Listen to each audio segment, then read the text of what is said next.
Bonjour, je m'appelle Lupo Franceschi et j'ai 20 ans. Alors moi je viens d'une petite ville qui s'appelle Lodève à côté de Montpellier. Du théâtre de rue, j'étais jongleur et cracheur de feu et je faisais aussi un peu du théâtre forum. J'avais vraiment envie de m'approfondir dans le théâtre et peut-être de travailler dans l'art du spectacle vivant. Donc j'ai cherché une formation et j'ai décidé de faire le théâtre école d'Aquitaine. Ouais, je suis satisfait, je suis hyper content, ouais. J'ai été très surpris de tout ce qu'on peut apprendre dans cette école. C'est hyper large et c'est hyper complet et franchement je suis comblé. J'ai dû jouer dans 5-6 pièces je crois, pour l'instant j'en suis à ma 2e année.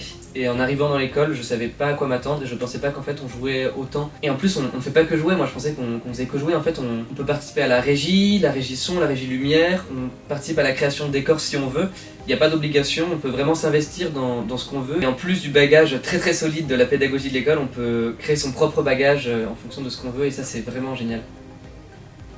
Je pense qu'un des meilleurs souvenirs que j'ai, c'était la dernière du coup de L'Île au Trésor de Robert Louis Stevenson, mis en scène par Mathieu Regnault. Donc on s'est tous retrouvés dans les loges et il y avait un truc trop beau quoi, de se dire je suis pas encore un professionnel mais je suis là, je suis dans les loges, je me démaquille, j'ai joué la dernière représentation devant le public, je sais que j'allais parler au public. C'était vraiment trop beau, il y avait une ambiance générale qui était magnifique et on n'avait qu'une seule envie, c'était de continuer, d'être pris dans d'autres projets, de se relancer dans une autre pièce et de redécouvrir cette aventure, de créer une pièce du début à la fin.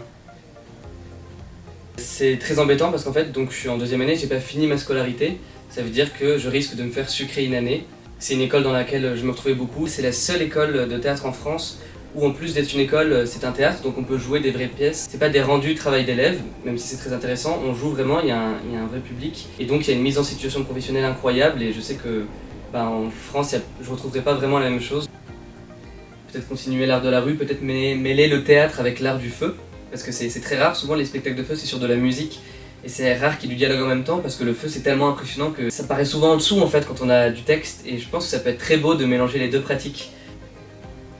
Je pourrais vous conseiller de lire Caligula de Albert Camus qui est un super beau livre sur un empereur qui est devenu fou et qui change tout et qui détruit toutes les choses qui sont mises en place. Ça résonne un peu avec ce qui se passe aujourd'hui.